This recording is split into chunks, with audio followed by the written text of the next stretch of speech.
ବର୍ତ୍ତମାନ ଲଘୁଚାପ କେନ୍ଦ୍ରୀୟ ଏବଂ ସଂଲଗ୍ନ ବଙ୍ଗୋପସାଗର ରହିଛି ଆଉ ତାର ଯୋଉ ଆସୋସିଏଟେଡ ସାଇକ୍ଲୋନିକ सर्कुलेशन 6 किलोमीटर जाए एक्सटेंड करिछि फ्रॉम पिन सी लेवल यह धीरे धीरे उत्तर दिग को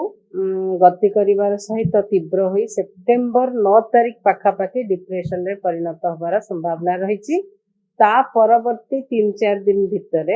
यार गति मोस्टली पश्चिम उत्तर एवं पश्चिम दिग को रहिबो एवं यह Gangetic West Bengal north Odisha Jharkhand एवं नॉर्थ छत्तीसगढ़ पाखापाखि होई गति करिवार संभावना रही कारण आगामी 4-5 दिन पर्यंत आम राज्य रे वर्षा रहिबो प्रबल रु अति प्रबल वर्षा मध्य रहिबार संभावना रही आगामी 24 घंटा रे अनेक स्थान रे मोस्टली आमर दक्षिण ओडिशा रे अनेक गोटे किंबा दुटा स्थान रे प्रबल वर्षा हेबार संभावना रही आमर उत्तर ओडिशा रे मोस्टली हल्का मध्यम धरण वर्षा किछि स्थान रे हेबार संभावना रही प्रबल वर्षा हेबार संभावना रही जेमति कि मालकानगिरी कोरापुट नवरंगपुर नुआपड़ा कलाहांडी केन्द्रापड़ा जगतसिंहपुर कटक खोर्धा एवं पुरी जिले में 7 तारिख हल्का मध्यम धरण वर्षा अनेक स्थान रहिबा सहित प्रबल वर्षा कांभा स्थान रहिबार संभावना रही जेमती गंजाम गजपति रायगड़ा पुरी खोर्धा कोरापुट मालकानगिरी एवं नवरंगपुर जिले में 8 तारिख अनेक स्थान हल्का मध्यम धरण वर्षा रहिबा सहित प्रबल रु अति प्रबल वर्षा हेबार संभावना रही जेमती कि संबलपुर एवं अनुगुल जिले में ता सहित प्रबल वर्षा गोटे किंबा दुईटा स्थान हबार संभावना रही जेमती कि केन्द्रापड़ा जगतसिंहपुर पुरी खोर्धा कटक नयागढ़ बौद्ध सोनपुर बरगढ़ झारसुगुड़ा देवगढ़ जाजपुर कोरापुट मालकानगिरी नवरंगपुर एवं रायगड़ा जिले में 9 तारिख में मध्यम वर्षा कंटिन्यू रहिबो वर्षा हल्का मध्यम धरण वर्षा अनेक स्थान हबा सहित कांबा स्थान रे प्रबल अति प्रबल वर्षा हबार संभावना रही जेमती कि झारसुगुड़ा एवं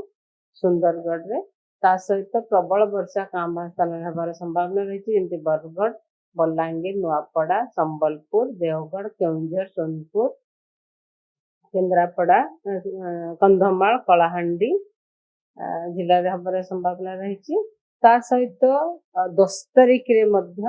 रहिबो कंटिन्यू करिबो वर्षा मोस्टली हमर उत्तर ओडिशा रे रहिबो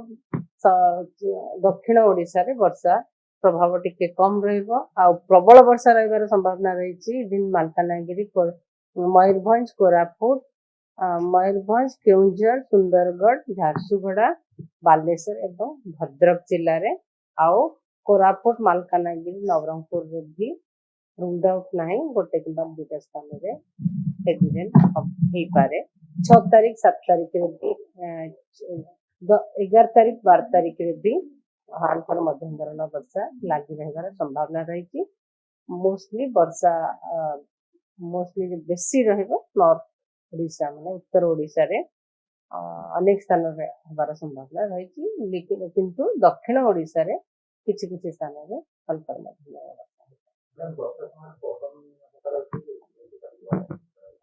काली पवन हबार वर्षा हो पारे किंतु जिते बड़े मात्र 3-25 किलोमीटर 30 किलोमीटर पर आवर पवन हो पारे किंतु एबे डिप्रेशन बनी नहीं टाइम अच्छी डिप्रेशन बनला परे पवन गति महानदी अपर महानदी भी वर्षा रही